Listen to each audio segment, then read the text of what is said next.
یہ جو جنت ہے اس کے بارے میں اسی قسم کا ہی معاملہ آتا ہے کہ جنت کے ایک درجے والے اپنے سے بلند درجے والے کو یوں دیکھا کریں گے کہ جس طرح تم زمین پر اپنے ستاروں کو دیکھتے ہو.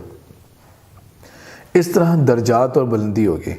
ظاہر بات ہے دنیا کے اندر تو ہم سارے ایک ہی بستی کے اندر رہ رہے ہوتے ہیں، اچھے بھی ہیں برے بھی ہیں، ہمسائے برا بھی ہے، ہمسائے اچھے بھی ہو سکتے ہیں، آپ خود اچھے بھی ہیں، آپ خود دوسروں کے لیے وبال جان بھی ہو سکتے ہیں. تو ہم تو ایک مکس سوسائٹی کے اندر رہ رہے ہوتے ہیں. اب اگر سماگ ہے تو نیک جو لوگ ہوں گے وہ بھی سفر کر رہے ہیں اس سے، اور اگر جو لوگ برے ہیں جن کی وجہ سے وہ ہے وہ بھی اس کی وجہ سے سفر کر رہے ہوں گے.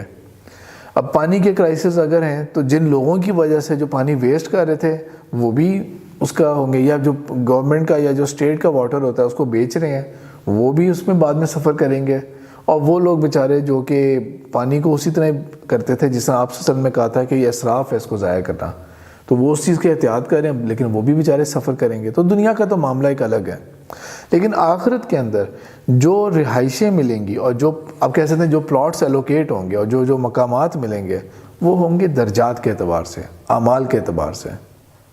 جس طرح اللہ کے رسول صلی اللہ علیہ وسلم نے فرمایا کہ یتیم کی کفالت کرنے والا اور میں قیامت والے دن کیسے ہوں گے، ہاکذا جیسے یہ 2 انگلیاں ہیں. یعنی آپ سمجھ لیں کہ نیبرہڈ کہہ سکتے ہیں. قیامت والے دن اللہ کے رسول صلی اللہ علیہ وسلم کا ساتھ نصیب ہوگا.